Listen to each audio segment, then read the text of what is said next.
दरवर्षीप्रमाणे याही वर्षी महालक्ष्मी मंदिरामध्ये गावचं संक्रांतीचं हळदी कुंकू ठेवण्यात आलं होतं.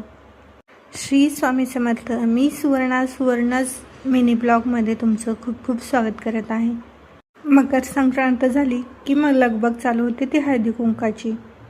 यावर्षी घरी हळदी कुंकू करण्यात नाही आलं, पण पुढे करणारच आहे. त्याचाही व्हिडिओ लवकरच येईल.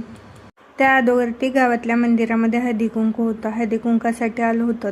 मंदिरामध्ये आल्या मस्त असं डेकोरेशन पाहायला भेटलं. मंदिरामध्ये खूप सुंदर अशी रांगोळी, त्याचबरोबर पतंगा वगैरे लावलेल्या होत्या.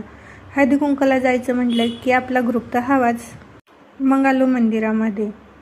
सगळ्या बायका छान अशा नटून थटून आल्या होत्या. कुणी काठपदर, कुणी पार्टीवेअर, कुणी काळ्या कलरच्या साड्या, मस्त असा आंबाडा गजरा लावून आलेल्या सर्वजणी.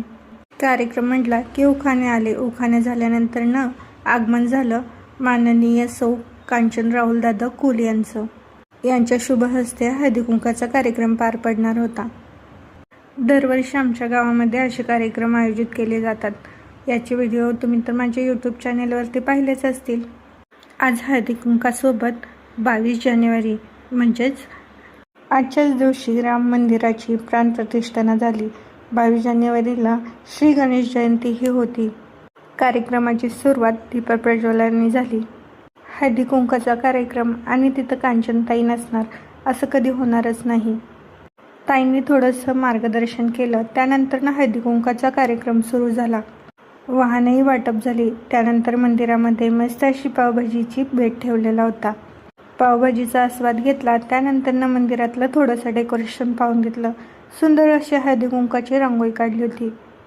कोणाकोणाच्या गावामध्ये असं हळदी कुंकू आयोजित केलं जातं नक्की कमेंटमध्ये सांगा.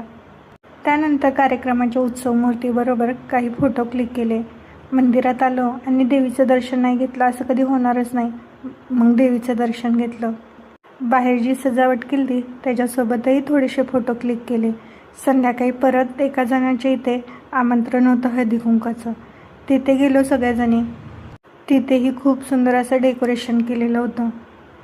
असं सुंदर डेकोरेशन केलं की मोह आवरत नाही व्हिडिओ काढण्याचा. मग व्हिडिओ काढून घेतले, थोडे फोटो क्लिक केले. या हळदी कुंकाच्याच निमित्ताने गाठीभेटी होतात, बोलणं चालणं होतं. अगोदरच्या बायकांना बाहेर पडायला नाही भेटायचं, त्यामुळे हा हळदी कुंकाचा निमित्त करून बायका बाहेर पडायच्या आणि असं आनंदाचं वातावरण निर्माण व्हायचं. इथेही खूप उत्साह आणि आनंद दिसत होता. एकदम पॉझिटिव्ह वाटत होतं. त्यानंतर गेलो दुसऱ्या मैत्रिणीच्या घरी. तिथेही खूप सुंदर असं डेकोरेशन केलं होतं. कसं वाटलं हळदी कुंकाचा मिनी ब्लॉग नक्की